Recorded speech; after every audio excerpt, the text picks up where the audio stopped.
Director of National Intelligence John Ratcliffe is sounding the alarm on the threat he believes China poses to the United States. In a rare op-ed for the Wall Street Journal, Ratcliffe called China, quote, the greatest threat to America today and the greatest threat to democracy and freedom worldwide since World War II. Earlier today, our Catherine Herridge sat down with Ratcliffe for his only network interview, in which he accuses China of trying to steal American vaccine research. Talk about the earliest days of the pandemic. Does the intelligence show that the Chinese president made the call to minimize the threat of COVID-19? The intelligence shows that the Chinese Communist Party's senior leaders, including President Xi, were aware and lied to the rest of the world about what they knew and when they knew it about COVID-19. They made the conscious decision to shut down their economy, to shut down their country, travel in and out of Wuhan where this originated, but they allowed travel from Wuhan to the rest of the world. They knew that, and they've taken advantage of that. What does the intelligence show about foreign efforts to steal COVID-19 vaccine research? Well, so that's, adding insult to injury. It shows that China is has been attempting to access our research into COVID-19. So the pandemic that was created by China's actions, they've attempted to steal our research. I want to bring in Catherine Herridge now to discuss her exclusive interview. She's a CBS News senior investigative correspondent and joins me from our D.C. bureau. Catherine, welcome. Great to have you with us. So beyond China, what did Ratcliffe say about election fraud and interference?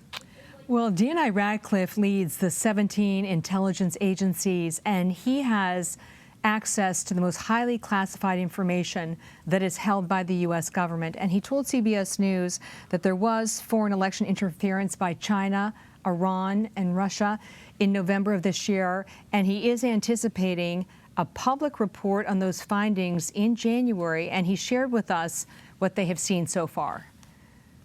Does the intelligence show that any foreign adversary or criminal group had the ability to change the vote results? Not that we've been able to determine. Now, at this point in time, we're still analyzing all of the intelligence. So when the president gives a 42-minute video on voter fraud allegations, is that intelligence coming from you? So, well, I can't tell you the specific information that I give the president, but voter fraud is not an issue for the intelligence community per se. That's a domestic law enforcement issue.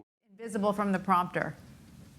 So what we heard from DNI Ratcliffe was very consistent with the comments from the Attorney General Bill Barr to the Associated Press earlier this week, that based on the review so far, they have not seen widespread, in his case, intelligence that would have changed the voting tallies in the end, Tanya. So despite what the president is saying publicly, Catherine, it's clear the transition is moving ahead. We know that GSA delayed President-elect Biden's ability to access key transition materials for about 3 weeks. Does Ratcliffe worry at all about what that meant for national security? DNI Ratcliffe told us that he believes that they are actively sharing high-level intelligence with the Biden team, and he does not believe that this delay has put the Biden team at any disadvantage. Here's what he told us. To be clear, former Vice President Biden is getting the PDB, the President's Daily Brief. He's getting access to all the same intelligence that President Trump is receiving. He's getting all of the same intelligence. He's getting full security briefings from my office, which briefs the president, now briefs Joe Biden and Kamala Harris. They're receiving full classified briefings. Have they asked for any specific topics? They have, but I won't divulge the specific requests that have been made, but we've afforded every request.